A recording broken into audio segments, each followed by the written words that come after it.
ಗಣಪತಯೇ ನಮಃ. 23ನೆಯ ಅಧ್ಯಾಯವು. ಬ್ರಹ್ಮರ ಉವಾಚ. ವತ್ಸ ವ್ಯಾಸ, ಮುಂದಿನ ಕಥೆಯನ್ನು ಕೇಳು. ಬಾಲಸ್ವರೂಪಿಯಾದ ವಿನಾಯಕನು ತನ್ನ ಸಂಗಡಿಗರೊಂದಿಗೆ ಎಂದಿನಂತೆ ಉತ್ಸಾಹದಿಂದ ಆಟವಾಡಲಿಕ್ಕೆ ಹೊರಟನು. ಕಾಶಿರಾಜನು ತನ್ನ ಆಸ್ಥಾನ ಮಂಟಪಕ್ಕೆ ಬಂದು ಭದ್ರಾಸನವನ್ನೇರಿ ಕುಳಿತಿದ್ದನು. ಸಭಾಸದರು ನೆರೆದಿದ್ದರು. ಎಲ್ಲರೊಡನೆ ರಾಜನು ಆಗ ತಾನೇ ಆರಂಭವಾಗಿದ್ದ ನರ್ತನವನ್ನು ಗಮನವಿಟ್ಟು ವೀಕ್ಷಿಸುತ್ತಲಿದ್ದನು. ನರ್ತಕಾಸಕ್ತರಾದ ವೇಶ್ಯೆಯರು ತಮ್ಮ ಚಾತುರ್ಯವನ್ನೆಲ್ಲ ಪ್ರಯೋಗಿಸಿ ಹಾವಭಾವಗಳನ್ನು ಅಭಿನಯದಿಂದಲೇ ವ್ಯಕ್ತಪಡಿಸುತ್ತಲಿದ್ದರು. ಇಡೀ ರಾಜಸಭೆಯೇ ನರ್ತನವನ್ನು ನೋಡುವುದರಲ್ಲಿ ಲೀನವಾಗಿದ್ದಿತ್ತು. ಇಷ್ಟರಲ್ಲಿ ಬ್ರಹ್ಮ ಮಾನಸ ಪುತ್ರರಾದ ಸನಕ ಮತ್ತು ಸನಂದನ ಇವರಿಬ್ಬರು ಶೋಭಾಯಮಾನವಾದ ಆ ರಾಜಸಭೆಯನ್ನು ಪ್ರವೇಶಿಸಿದರು. ಅವರು ನೇರವಾಗಿ ದೇವಲೋಕದಿಂದಲೇ ಇಳಿದು ಇಲ್ಲಿಗೆ ಬಂದಿದ್ದರು. ಮುನಿಗಳು ಮಹಾಜ್ಞಾನ ಸಂಪನ್ನರು. ಇವರ ಆತ್ಮ ತೇಜಸ್ಸು ದೇಹದಿಂದ ಹೊರಹೊಮ್ಮಿ ಆ ಸಭೆಯನ್ನೆಲ್ಲ ಅತಿಯಾಗಿ ಬೆಳಗಿತ್ತು. ಅವರಿಬ್ಬರನ್ನು ನೋಡಿದರೆ ಅಗ್ನಿ, ಸೂರ್ಯ ಈ ತೇಜೋಮಂಡಲಗಳಂತೆ ಕಂಡು ಬರುತ್ತಲಿದ್ದರು.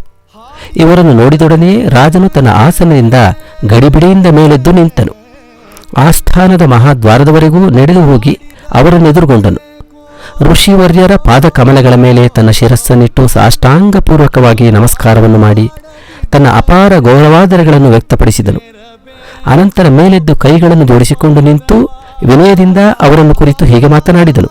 ರಾಜನ ಉವಾಚ. ಮುನಿವರ್ಯರೇ, ಇಂದಿಗೆ ನಾನು ಧನ್ಯನಾದೆನು. ನನ್ನ ಕುಲವು ಇಂದು ಪವಿತ್ರವಾಯಿತು.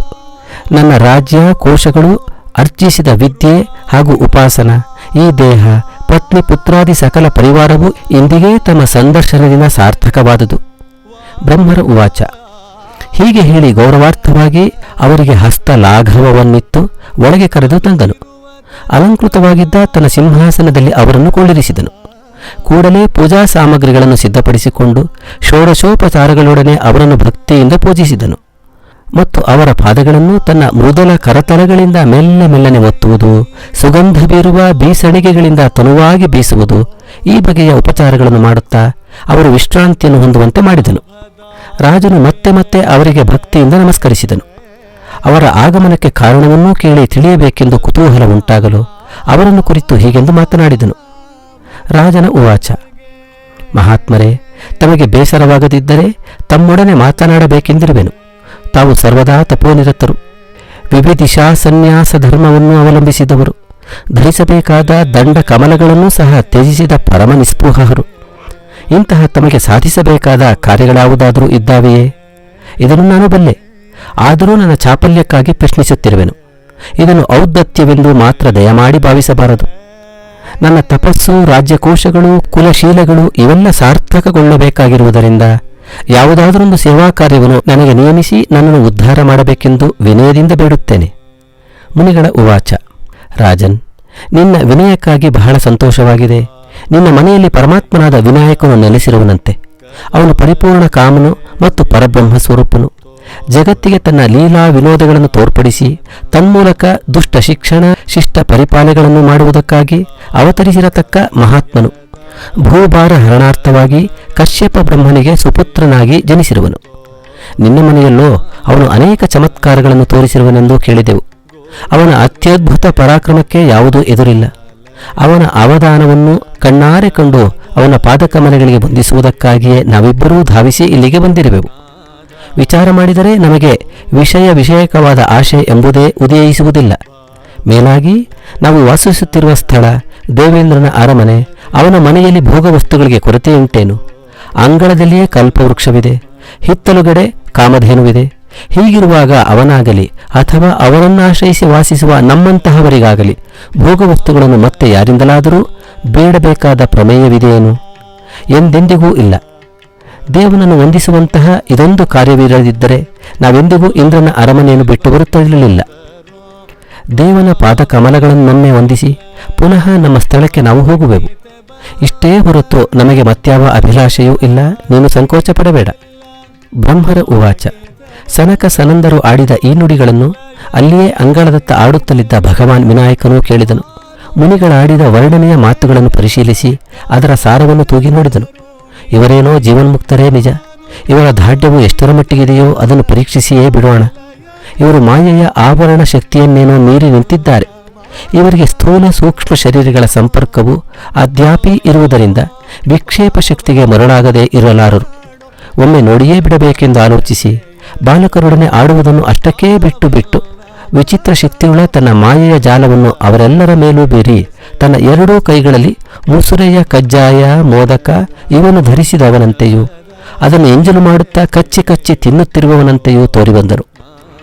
ಬಾಲಕನ ಅಭೂತಪೂರ್ವವಾದ ಈ ಮುದ್ದು ರೂಪವನ್ನು ಕಂಡು ರಾಜನಿಗೆ ಹರ್ಷೋತ್ಸಾಹಗಳು ತುಂಬಿ ಬಂದವು.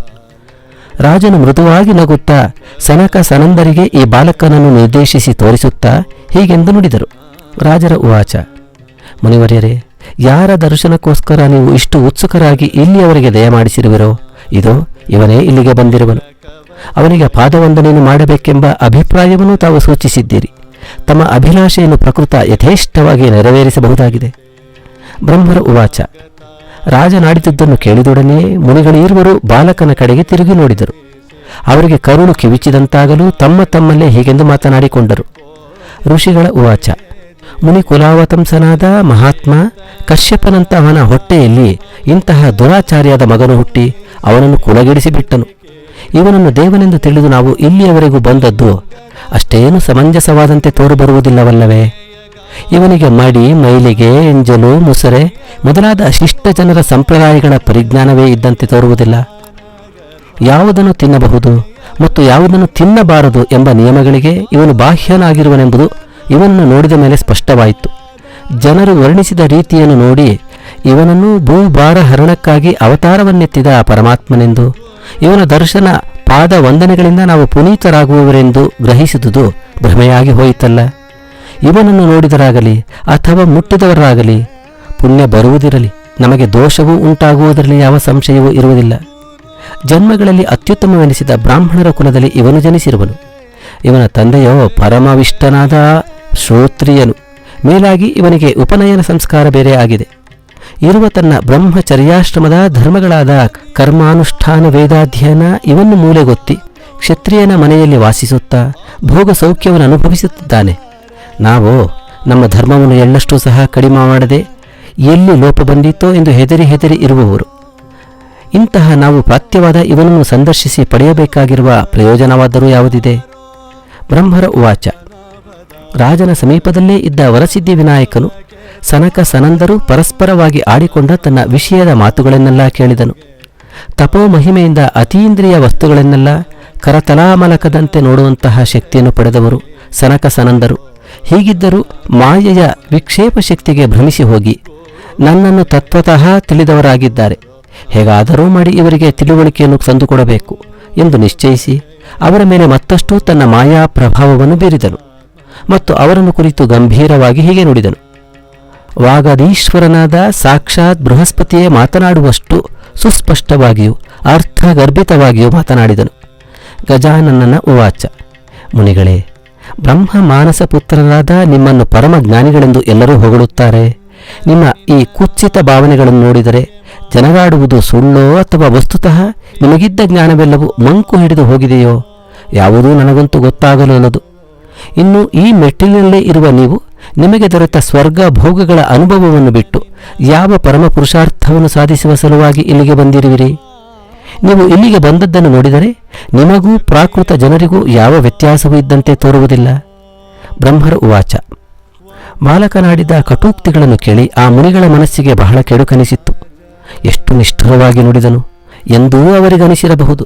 ತಮ್ಮ ಈ ಅಸಮಾಧಾನವನ್ನು ಹೊರಗೆ ತೋರಿಸದೆ ರಾಜನೊಡನೆ ಸ್ವಾಭಾವಿಕವಾಗಿರುವಂತಹ ಮಾತುಗಳನ್ನಾಡಿದರು. ಮುನಿಗಳ ಉವಾಚ: ಪರಮಾತ್ಮನು ಮಾಯಾಮಯ. ಅವನ ಮಾಯೆಯ ಮುಸುಗಿಗೆ ಈ ಬಾಲಕನು ಸಿಕ್ಕು ವ್ಯಾಮೋಹಗೊಂಡು ಬಾಯಿಗೆ ಬಂದಂತೆ ಏನೇನೋ ಮಾತನಾಡುತ್ತಲಿದ್ದಾನೆ. ಇರಲಿ, ಈ ವಿಷಯಗಳೆಲ್ಲ ನಮಗೇಕೆ? ನಮಗೆ ಅನುಮತಿಯನ್ನು ಕೊಡು, ನಮ್ಮ ಆಶ್ರಮಗಳಿಗೆ ನಾವು ಹೋಗುತ್ತೇವೆ. ಬ್ರಹ್ಮರ ಉವಾಚ: ಅಕಸ್ಮಾತ್ ಈ ಪ್ರಸಂಗ ಒದಗಿದ್ದರಿಂದ ತಾನು ಬಹಳ ಇಕ್ಕಟ್ಟಿನ ಸ್ಥಿತಿಯಲ್ಲಿ ಸಿಕ್ಕಿದೆನೆಂದು ರಾಜನಿಗೆ ಅರಿವಾಯಿತು. ವಿನಾಯಕನ ಮಹಿಮೆಗಳೆಲ್ಲ ಅನುಭವಕ್ಕೆ ಬಂದಿರುವುದರಿಂದ ದೇವನ ಮಹಿಮೆಯ ಬಗ್ಗೆ ಲವಮಾತ್ರವೂ ಅವನಿಗೆ ಸಂದೇಹವುಂಟಾಗಲಿಲ್ಲ. ದೇವನೇಕೆ ಪರ್ಯಾಯವಾಗಿ ತನ್ನ ಮಹಿಮೆಯನ್ನು ಇವರಿಗೆ ತಿಳಿಸಲೆತ್ತಿಸಬೇಕು ಎಂದು ಒಮ್ಮೊಮ್ಮೆ ಅನಿಸುವುದು. ಈ ಕಲ್ಪನೆಯು ಬಂದೊಡನೆಯೇ ಅದನ್ನು ತನ್ನ ಮನಸ್ಸಿನಿಂದ ಹೊಡೆದೋಡಿಸಿ ಇವನೇ ಪರಮಾತ್ಮನು, ಇವನಿಗೆ ಯಾವುದು ಸರಿ ಎನಿಸುವುದೋ ಹಾಗೆಯೇ ನಡೆಯಲಿ, ನಾನು ಮಾತ್ರ ಇವರನ್ನು ತಪ್ಪಾಗಿ ತಿಳಿಯಬಾರದು ಎಂದು ತನ್ನ ಚಿತ್ತ ವೃತ್ತಿಯನ್ನೇ ತಿದ್ದಿಕೊಳ್ಳುವನು. ಇನ್ನು ಮುನಿಗಳು ಇವರು ಧ್ಯಾನಯೋಗದಿಂದ ದೇವರನ್ನು ಅನೇಕ ವೇಳೆ ಕಂಡಾಗಿಯೂ ಒಂದೇ ಬಗೆಯ ರೂಪ ಸ್ಥಿತಿ ಇವನ್ನು ಮಾತ್ರ ತಿಳಿದುದರಿಂದ ದೇವನ ರೂಪಗಳಲ್ಲುಂಟಾದ ಮತ್ಯಾವ ಬದಲಾವಣೆಯನ್ನು ಒಪ್ಪತಕ್ಕವರಲ್ಲ. ಏತನ್ಮಧ್ಯೆ ನಾನೇನಾದರೂ ಹಾಗಲ್ಲ ಹೀಗೆ ಎಂದು ದೇವನ ಮಹಿಮೆಯನ್ನು ಮುನಿಗಳಿಗೆ ತಿಳಿಸಹೋದನೆಂದರೆ ಇದು ಅಧಿಕ ಪ್ರಸಂಗ ಎಂದು ಮುನಿಗಳೂ ಮುನಿದು ಜಯ ವಿಜಯರಂತೆ ನನ್ನನ್ನು ಶಪಿಸಿಬಿಟ್ಟರೆ ನನ್ನ ಗತಿ ಏನು? ಇತ್ತ ಪೊಲಿ ಅತ್ತದರಿ ಎಂಬಂತಾಯಿತು ನನ್ನ ಅವಸ್ಥೆ. ಮೊದಲು ಮುನಿಗಳನ್ನು ಉಪಚರಿಸೋಣ. ಅವರು ಸ್ವಲ್ಪ ಸಮಾಧಾನಗೊಂಡರೆಂದರ ಮೇಲೆ ಕರುಣಾಸಮುದ್ರನಾದ ಭಗವಂತನನ್ನು ಹೇಗಾದರೂ ಶಾಂತಿಗೊಳಿಸಬಹುದು ಎಂದು ನಿಶ್ಚಯಿಸಿ ಮುನಿವರೆಯರಿಬ್ಬರನ್ನೂ ನಮಿಸಿ ಭಕ್ತ್ಯಾದರಗಳಿಂದ ಹೀಗೆಂದು ಪ್ರಾರ್ಥಿಸಿದನು. ರಾಜನ ಉವಾಚ: ಪರಮ ಪೂಜ್ಯರಾದ ಮಹರ್ಷಿಗಳೇ, ಶಾಂತರಾಗಿರಿ, ಇಲ್ಲಿಯೇ ಇರೋಣವಾಗಲಿ. ರಹಸ್ಯಾಂಶವನ್ನೆಲ್ಲ ನಾನು ತಮಗೆ ವಿವರಿಸುವೆನು. ಅವಸರ ಪಡಬಾರದು, ನನ್ನ ದೀನ ನುಡಿಯನ್ನು ಆಲಿಸಬೇಕು. ಬ್ರಹ್ಮರ ಉವಾಚ ಎಂಬುದಾಗಿ ಅವರನ್ನು ಅಂಗಲಾಚಿ ಬೇಡಿದರು. ಅವರನ್ನು ಹೆಚ್ಚಾಗಿ ನಿರ್ಬಂಧಪಡಿಸದಂತೆಯೂ ಇಲ್ಲ. ಈ ಪೈಕಿ ಯಾರೊಬ್ಬರೂ ಕೋಪಗೊಳ್ಳುವುದಾದರೂ ತಾನು ಭಸ್ಮವಾಗುವುದು ಖಂಡಿತ. ಈಗ ಏನನ್ನು ಮಾಡುವುದೆಂದು ಚಿಂತಿಸುತ್ತಾ ಬಹಳ ಕುಂದಿ ಹೋದನು. ಇದೇ ಗೃಹಸ್ಥ ಧರ್ಮದ ಕಷ್ಟ. ರಾಜನ ಮಾತಂತೂ ಇರಲಿ, ಅವನು ಹೇಗೋ ಅನುಕೂಲಸ್ಥನು. ಪ್ರಸಂಗ ಬಂದರೆ ಎಲ್ಲವನ್ನೂ ತಡೆದುಕೊಳ್ಳಬಲ್ಲನು. ಇಂತಹ ಇಕ್ಕಟ್ಟಿನ ಪ್ರಸಂಗಗಳಲ್ಲಿ ಸಿಲುಕಿದ ಬಡಪಾಯಿಗಳಾದ ಇತರ ಗೃಹಸ್ಥರ ಪಾಡೇನು? ರಾಜನು ಕಲ್ಲೂ ಸಹ ಕರಗುವಂತಹ ದೈನ್ಯ ಸ್ವರದಿಂದ ಹೀಗೆ ಮುನಿಗಳನ್ನು ಬೇಡಿಕೊಂಡನು. ರಾಜನ ಉವಾಚ: ತಾವು ಬಹಳ ದೂರದಿಂದ ದಣಿದು ದಯಮಾಡಿದ್ದೀರಿ. ಹೇಳಿ, ಈ ಬಾಲಕನ ವಿಚಾರವನ್ನು ತಿಳಿಯುವುದಕ್ಕೆ ತಾವು ಇಷ್ಟಪಡದಿದ್ದರೆ ಅಡ್ಡಿಯಿಲ್ಲ. ಸ್ನಾನ ಧ್ಯಾನುಷ್ಠಾನಗಳನ್ನು ಮಾಡಿಕೊಂಡು ಭುಜಿಸಿದ ನಂತರ ಬೇಕಾದರೆ ಪ್ರಯಾಣವನ್ನು ಮಾಡೋಣವಾಗಲಿ. ಬ್ರಹ್ಮರ ಉವಾಚ: ರಾಜನ ಪ್ರಾರ್ಥನೆಯನ್ನು ಮನ್ನಿಸುವಷ್ಟು ಶಾಂತಿ ಸಹನೆಗಳು ಮುನಿಗಳಲ್ಲಿ ಉಳಿದಿರಲಿಲ್ಲ. ಸ್ವಲ್ಪ ನಿಷ್ಠುರವಾಗಿಯೇ ಹೀಗೆಂದು ಉತ್ತರಿಸಿ ಹೊರಡುವೆಂದು ಹೇಳಿದರು. ಮುನಿಗಳ ಉವಾಚ: ರಾಜನ್, ನಾವು ರಾಜಾನ್ನವನ್ನು ಭುಜಿಸುವುದಿಲ್ಲ. ಆದ್ದರಿಂದ ನಿನ್ನ ಕೋರಿಕೆಯನ್ನು ನಡೆಸಿಕೊಡಲಾರೆವು. ಇದೋ ಹೊರಡುವೆವು. ಬ್ರಹ್ಮರ ಉವಾಚ: ರಾಜನಿಗೆ ಇವರನ್ನು ತಡೆದು ನಿಲ್ಲಿಸಿಕೊಳ್ಳಲು ಸಾಧ್ಯವಾಗಲಿಲ್ಲ. ವಿಧಿಯಿಲ್ಲದೆ ತನ್ನ ಅನುಮತಿಯನ್ನಿತ್ತನು. ಅವರು ಅಲ್ಲಿಂದ ಹೊರಟು ಗಂಗಾ ನದಿಯ ಮಣಿಕರ್ಣಿಕಾ ತೀರವನ್ನು ಕುರಿತು ಪ್ರಯಾಣವನ್ನು ಮಾಡಿದರು. ಇತ್ತ ವಿನಾಯಕನಾದರೋ ತನ್ನ ಸಂಗಡಿಗರನ್ನು ಸಂಗಡ ಕರೆದುಕೊಂಡು ಸಂತೋಷದಿಂದ ಆಟವಾಡಲಾರಂಭಿಸಿದನು. ಅನಂತರ ಸ್ನಾನಾದಿ ಮಾಧ್ಯಾಹ್ನಿಕ ಅನುಷ್ಠಾನವನ್ನು ಮುಗಿಸಿಕೊಂಡು ಹೊರಹೊರಟನು. ಬಸವನ ಸಂಗಡ ಬಾಲ ಎಂಬಂತೆ ಹುಡುಗರು ಇವನ ಸಂಗಡವೇ ಹೊರಟರು. ವಿನಾಯಕನಿಗೆ ಶುಕ್ಲನ ದೃಢವಾದ ಭಕ್ತಿ ಭಾವನೆ ಯಾವ ಮಟ್ಟದ್ದು ಎಂಬುದು ಸಂಪೂರ್ಣವಾಗಿ ತಿಳಿದಿತ್ತು. ಅದನ್ನು ಜಗತ್ತಿಗೂ ತಿಳಿಸಬೇಕೆಂದು ಮತ್ತು ಅವನ ದಾರಿದ್ರ್ಯವನ್ನು ಪರಿಹರಿಸಬೇಕೆಂದು ಸಂಕಲ್ಪಿಸಿ ಅವನ ಕುಟೀರದ ಬಳಿಗೆ ಹೊರಟನು. ಬಹಳ ಹೊತ್ತಿನಿಂದಲೂ ಕರುವನ್ನು ಕಾಣದಿದ್ದರೆ ತಾಯಿ ಹಸು ಅಂಬಾ ಎಂದು ಕೂಗುತ್ತಾ ಓಡಿ ಬಂದಂತೆಯೂ, ಹಠ ಮಾಡುತ್ತಾ ಅಳಲಾರಂಭಿಸಿದ ಎಳೆ ಮಗುವಿನ ರೋದನ ಧ್ವನಿಯನ್ನು ಕೇಳಿದೊಡನೆ ವಾತ್ಸಲೆಯಾದ ತಾಯಿಯು ಕೈಲಿದ್ದ ಕೆಲಸಗಳನ್ನು ಅಷ್ಟಕ್ಕಷ್ಟೇ ಬಿಟ್ಟು ಮಗುವಿನ ಬಳಿಗೆ ಬರುವಂತೆಯೂ, ಹಿಂದೆ ದ್ವಾಪರಾಂತ್ಯದಲ್ಲಿ ದುಷ್ಟನಾದ ದುರ್ಯೋಧನನು ಮಹಾ ಸಾಧ್ವೀರೋಮಣಿ ದ್ರೌಪದಿ ದೇವಿಯನ್ನು ಅಪಮಾನಗೊಳಿಸಲು ರಾಜಸಭೆಗೆ ಎಳೆದು ತಳಿಸಿದನಷ್ಟೆ. ಆಗ ದ್ರೌಪದಿಯೂ ಸಹ ತನ್ನ ಶಕ್ತಿಯನ್ನೆಲ್ಲ ಉಪಯೋಗಿಸಿ ದುಶ್ಯಾಸನನ ಹಿಡಿತದಿಂದ ತನ್ನ ಮಾನವನ್ನು ಉಳಿಸಿಕೊಳ್ಳಲು ಯತ್ನಿಸಿದಳು. ಕೈ ಮೀರಿ ಹೋಗುವ ಪ್ರಸಂಗ ಒದಗಿದೊಡನೆ ದೇಹ ಮಾನಾಪಮಾನ ಸುಖ ದುಃಖ ಯಾವುದರಲ್ಲೂ ಅಭಿಮಾನವನ್ನಿಡದೆ ಎರಡೂ ಕೈಗಳನ್ನು ಮೇಲೆತ್ತಿ ಒಮ್ಮೆ ಕೃಷ್ಣ ಎಂದು ದೇವನ ದಿವ್ಯನಾಮವನ್ನು ಗಟ್ಟಿಯಾಗಿ ಉಚ್ಚರಿಸಿದಳು. ಅವಳು ಅಷ್ಟು ಗಟ್ಟಿಯಾಗಿ ಕೂಗಿ ಕರೆಯಬೇಕಾಗಿರಲಿಲ್ಲ. ದೇವನು ಎಲ್ಲಿಗೂ ಹೋಗಿರಲಿಲ್ಲ, ಬಹುದೂರದಲ್ಲಿರಲಿಲ್ಲ, ಅಥವಾ ಕಿವುಡನೂ ಆಗಿರಲಿಲ್ಲ. ಭಕ್ತಿ ಭಾವನೆಯು ದೇವನೊಡನೆ ಬೇರೆಯತಕ್ಕದ್ದಾಗಿತ್ತಷ್ಟೇ. ದೇವನು ಬಿದ್ದೇಳುವುದನ್ನು ಗಮನಿಸದೆ ಆ ಎಡೆಗೆ ಬಂದಂತೆ ತೋರಿದನು.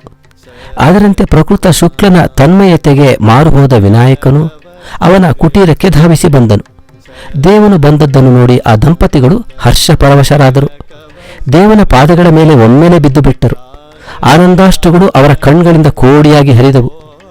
ಮಾತನಾಡೋಣವೆಂದರೆ ಅವರ ಕಂಠದ ಶಿರಗಳು ಉಬ್ಬಿ ಬಂದುದರಿಂದ ಸರಳವಾಗಿ ಧ್ವನಿಯೇ ಹೊರಡದಂತಾಯಿತು. ಸಂತೋಷದಿಂದ ದೇವನನ್ನು ಆಲಂಗಿಸಿಕೊಂಡರು. ಹುಚ್ಚು ಹಿಡಿದವರಂತೆ ಸುಮ್ಮನೆ ಅವನೆದುರು ಕುಣಿದಾಡಿದರು. ಅವರಿಗೆ ತಮ್ಮ ಕರ್ತವ್ಯವೇನು, ಈಗ ನಾವು ಮಾಡುತ್ತಿರುವುದೇನು ಎಂಬ ಭಾವವೇ ಉಳಿಯಲಿಲ್ಲ. ಪ್ರಾಣಿಗಳಿಂದ ವಿಯುಕ್ತರಾದ ದೇಹವು ಹೇಗೆ ನಿಶ್ಚಲವಾಗಿರುವುದೋ ಹಾಗಾಗಿ ಬಿಟ್ಟರು. ಭಾವಾತಿರೇಕದ ಸ್ಥಿತಿಯೇ ಇಂತಹುದು. ಇದನ್ನು ಈಗ ನಿನಗೆ ಹೇಳುತ್ತಿರುವಾಗ ನನ್ನ ಸ್ಥಿತಿಯೂ ಸಹ ಪರವಶವಾಗುವಂತಿದೆ. ಹೀಗಿರುವಾಗ ಭಗವತ್ ಸಂದರ್ಶನಕ್ಕಾಗಿ ಚಿರಕಾಲ ಕಾದು ಕುಳಿತಿದ್ದ ಆ ಭಕ್ತಿ ದಂಪತಿಗಳಿಗೆ ತಮ್ಮ ಪರ್ಣ ಕುಟೀರದಲ್ಲೇ ತಮ್ಮ ಮುಂದೆಯೇ ಭಗವಂತನು ಕಂಡು ಬಂದ ಮೇಲೆ ಏನಾಗಿರಬಹುದು ಅವರ ಸ್ಥಿತಿ? ವತ್ಸ ವ್ಯಾಸ, ನೀನೇ ಊಹಿಸು. ದೇಹವೆಲ್ಲ ರೋಮಾಂಚಿತವಾಯಿತು. ಕಣ್ಗಳಿಂದ ಏಕಪ್ರಕಾರವಾಗಿ ನೀರು ಹರಿದು ಹೋಯಿತು. ಆನಂದವನ್ನು ತಡೆಯಲಾರದೆ ಅವರಿಬ್ಬರೂ ಬಿಕ್ಕಿ ಬಿಕ್ಕಿ ಹತ್ತು ಬಿಟ್ಟರು. ಸನಿಮಿತ್ತ ಆನಂದವೆಂಬುದು ಒಂದು ಬಗೆಯ ಮನಸ್ಸಿನ ವೃತ್ತಿ ವಿಶೇಷ. ಇದು ತಾತ್ಕಾಲಿಕ, ಚಿರಸ್ಥಾಯಿಯಲ್ಲ.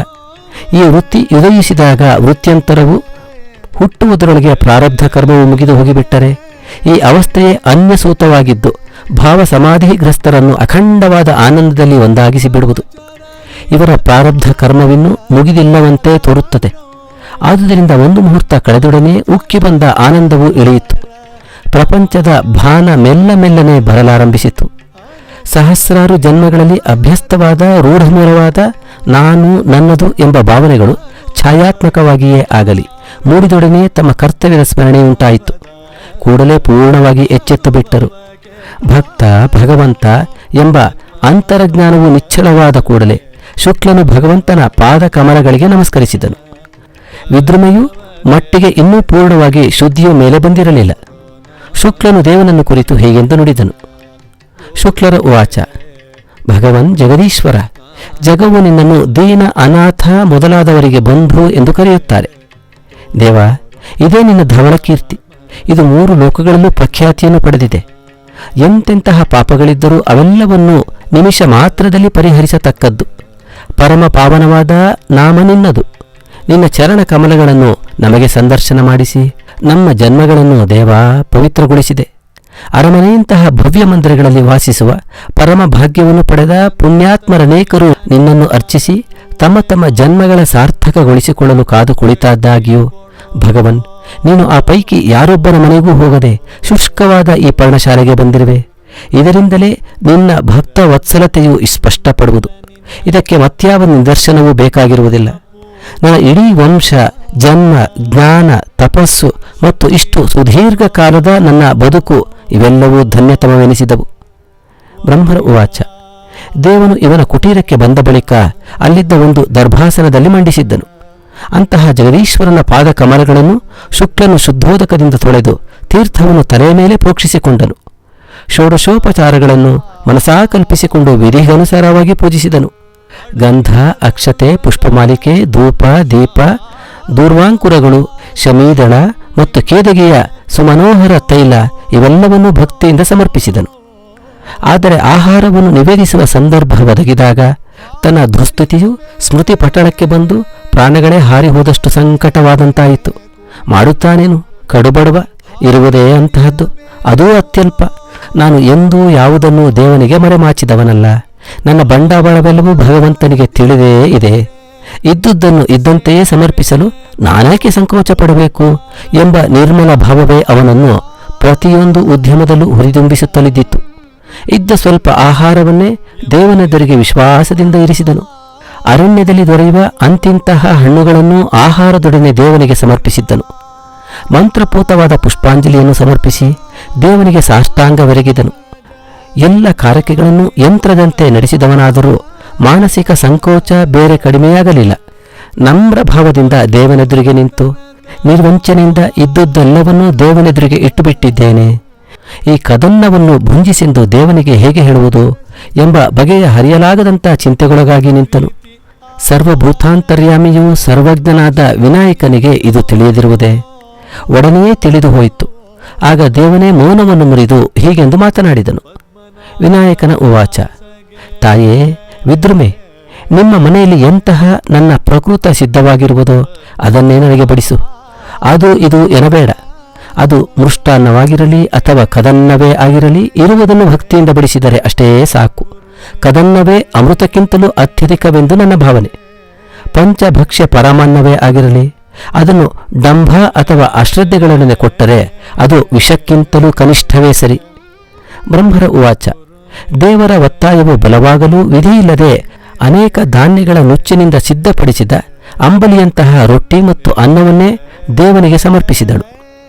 ಅದಕ್ಕೆ ನೀರು ಮಿತಿಮೀರಿ ಬಿದ್ದುದರಿಂದ ಅದನ್ನು ಬಡಿಸಿದೊಡನೆ ಅದು ಒಂದೆಡೆ ನಿಲ್ಲಲುಳ್ಳದು, ನದಿಯಂತೆ ಹರಿಯಲಾರಂಭಿಸಿತು.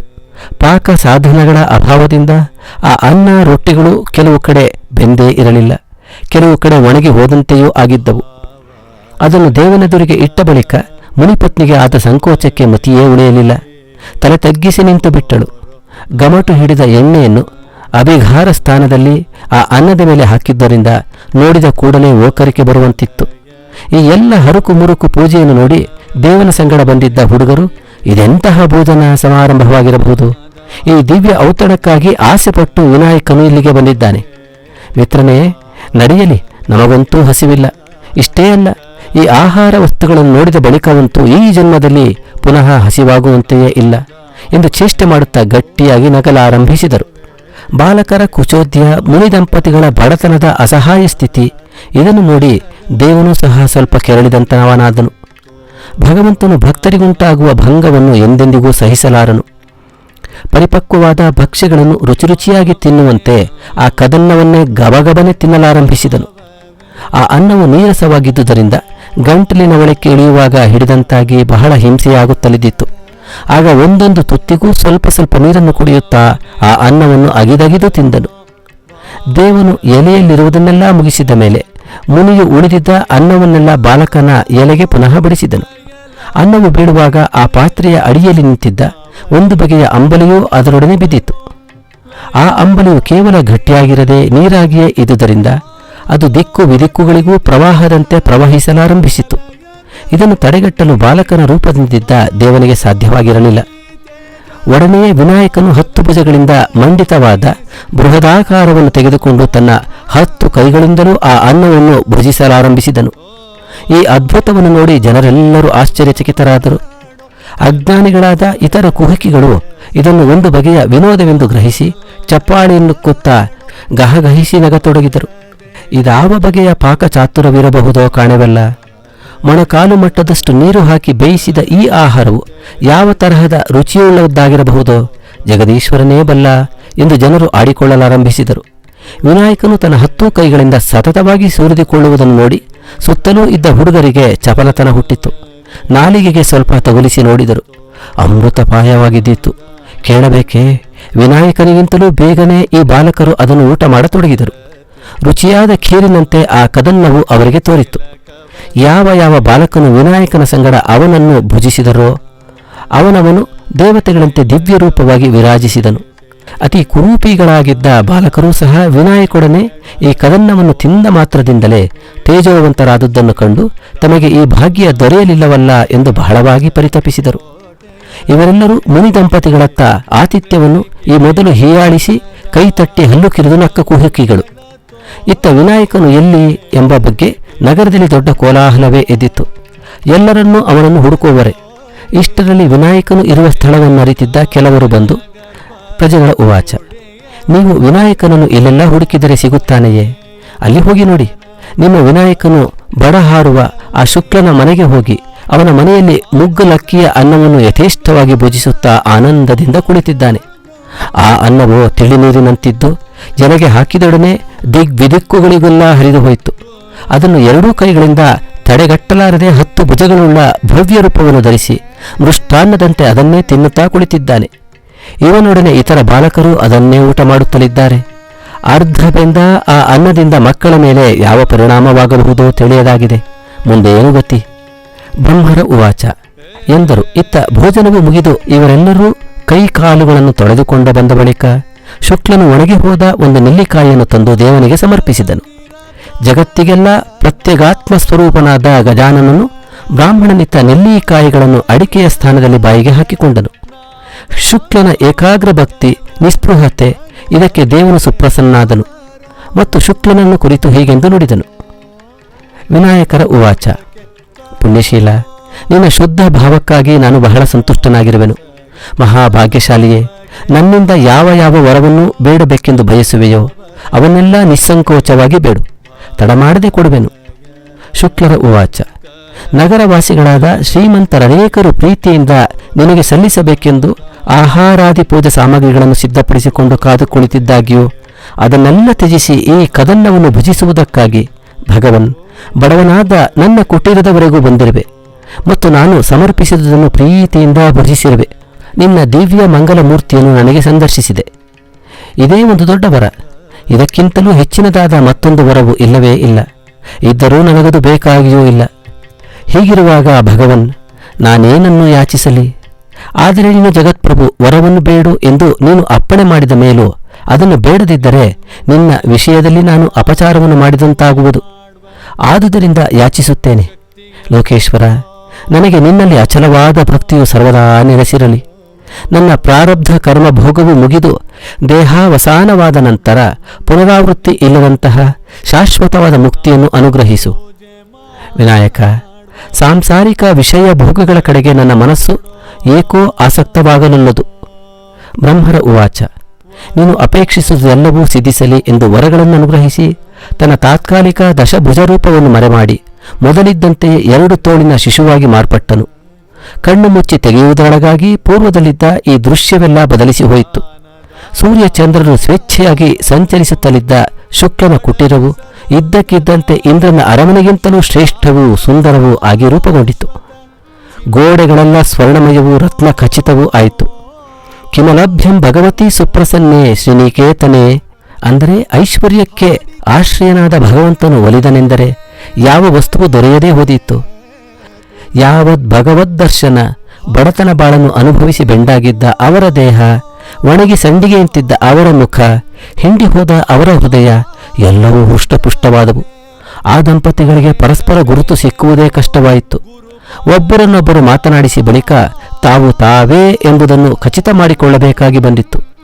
ರೂಪವನ್ನಷ್ಟೇ ಅಲ್ಲ, ವಿವೇಕವನ್ನು, ಅತುಲವಾದ ಅಷ್ಟೈಶ್ವರ್ಯಗಳನ್ನು ದೇವನು ದಯಪಾಲಿಸಿದನು.